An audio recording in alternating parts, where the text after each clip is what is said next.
Hello weavers, మంచి protein breakfast కోసం ఆలోచిస్తుంటే పెసరట్టు గుర్తొచ్చింది. ఇక వెంటనే 2 కప్స్ పెసరపప్పు, 1/2 కప్ రైస్ని నైట్ అంతా నానబెట్టాను.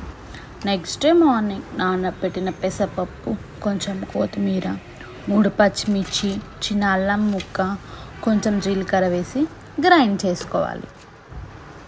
గ్రైండ్ చేస్తూ కొంచెం వాటర్ యాడ్ చేయాలి.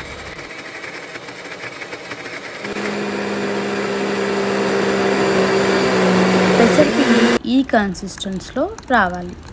దాంట్లో తగినంత ఉప్పు వేసి కలుపుకోవాలి.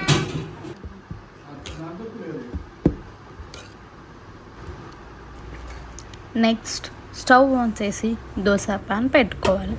నాన్ స్టిక్ ప్యాన్ యూస్ చేస్తే పెసరట్టు బాగా రాదు. సో ఏదైనా పాత ప్యాన్ ఉంటే యూస్ చేయండి. ప్యాన్ బాగా హీట్ చేసిన తర్వాత 1 గంట పిండి తీసుకొని దోశలా వేయాలి. కానీ కొంచెం మందంగానే వేయాలి అట్టుని.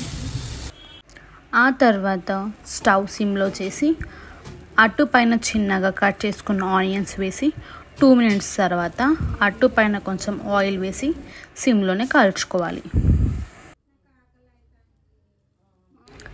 సిమ్లో కాలిస్తే మంచిగా కాలుతుంది. అట్టు కాలితే బ్రౌన్ కలర్లోకి వస్తుంది.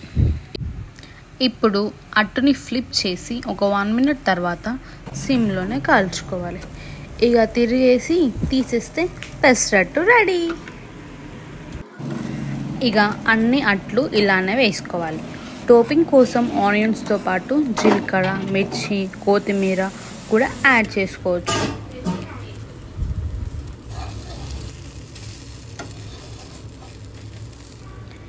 ఇక పొగులుతో పొంగుతున్న పెసరట్టుతో పచ్చిమిర్చి పచ్చడి వేసుకొని తింటుంటే ఎన్ని పెసరట్లైనా తినేయచ్చు.